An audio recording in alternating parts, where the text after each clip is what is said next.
Fragments of Truth. The Problem with Absolutes. Hi, my name is Marek Sieradzki. I'm a professional mental health counselor. Psychology is my passion, but today I want to talk about my adventure with philosophy. Why? Because when I say I don't believe in absolute truth, some people raise their eyebrows in surprise. If I have the chance, I explain my stance right away. If not, I encourage them to read this text. My romance with philosophy began quite early, because I was never the kind of person who felt safe relying on unchanging truths. I don't sleep better believing the universe is held together by some perfect, eternal truth.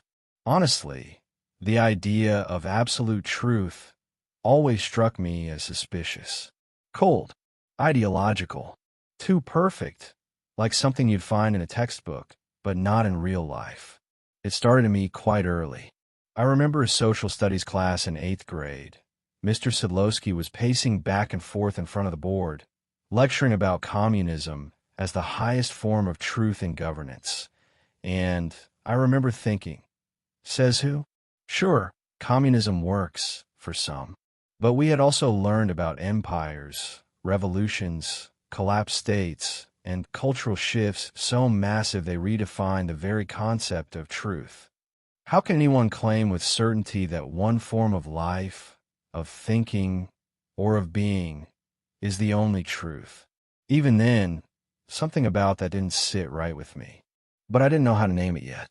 And when I became a teenager, I began to put words to what I felt.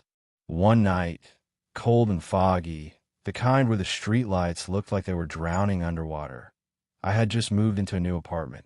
A small studio in the middle of a city that didn't care about you. Perfect.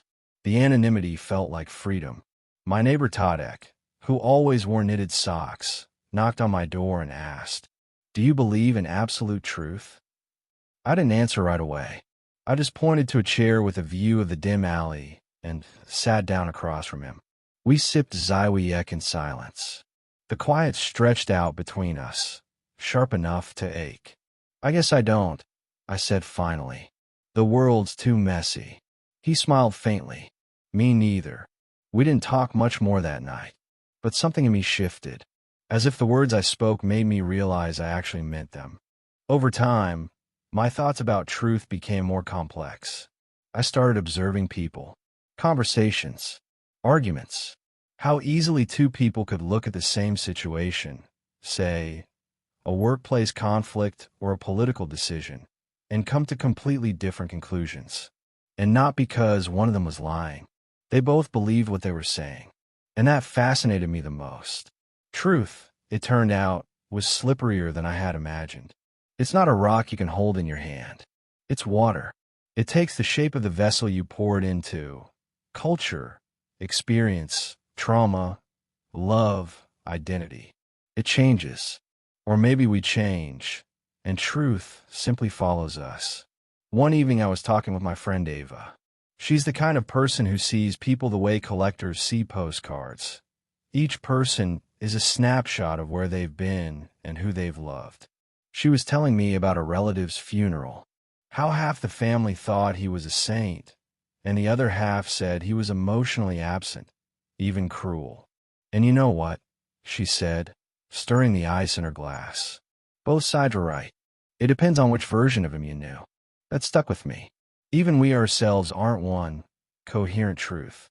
Over the years, I started reading philosophy, not at university, but quietly in cafe corners, late at night on the couch, under dim light. I tried to organize my own thoughts by borrowing the thoughts of others. Nietzsche made sense. Foucault too, though in fragments. But the concept that truly gripped me and wouldn't let go was utilitarianism. Not the dry, academic kind. Not the one with utility charts and game theory. I mean the living, practical kind. The kind that asks, what brings the most good? What causes the least harm? That was the bridge between my distrust of absolutes and my need for meaning. Because if there is no single, universal truth, no divine rulebook of right and wrong, then what do we build our lives on? What compass do we follow? For me, that compass became utilitarianism. not because it was perfect, but because it tried. Utilitarianism doesn't pretend that one rule, one decision, one ethical system fits all people, all cultures, all times. It adapts, it listens, and it asks better questions than, is this objectively right? Instead, it asks, who suffers? Who benefits? That felt more truthful to me. It's not about perfection. It's about better, about trying to make the world a little less painful than it was yesterday. I remember, during a long walk through the hills, after an argument with someone I respected, I started thinking of Truth as a person. What would she look like? What shoes would she wear? I imagined that Truth wears thousands of different outfits, speaks 100 different dialects, never the same twice. Not a judge, more like a wanderer, a witness, someone who sees everything, feels everything, but never claims to have the whole puzzle.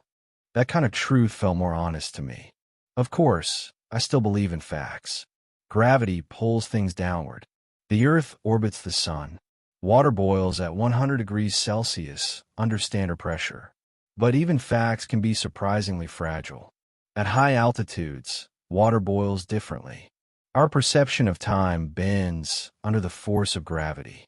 If facts have nuance, then truth, especially human truth, has even more. Once, during a dinner, an argument broke out about ethics. The question was, is lying always wrong? The room split immediately. Some said yes, truth is sacred. Others, including me, said not necessarily. Sometimes lying protects. I gave the example of hiding someone from persecution, lying to save a life. To me, that was more moral. Not because it was objectively right, but because the outcome mattered. Utilitarianism doesn't get stuck in ideals. It steps back, looks at the effect. Over time, I noticed something else. Those who clung most tightly to absolute truth were often the most afraid. Afraid of uncertainty, of change, of being wrong. But life is change. It's growth, pain, contradiction. Clinging rigidly to fixed truths in a world that constantly evolves is like trying to hold on to sand. The harder you squeeze, the faster it slips away. That doesn't mean we shouldn't believe in anything. It means we should believe flexibly, with empathy. I think utilitarianism makes room for that. It allows us to change. It lets us say, that used to work, but it doesn't anymore. It lets us admit, we thought this helped, but it actually hurt. That's not weakness. That's wisdom. There's something deeply human about admitting we don't know everything. Maybe instead of searching for the one great truth, we should more often ask better questions. How are you feeling? What do you need? How can we make this life a little easier, a little gentler?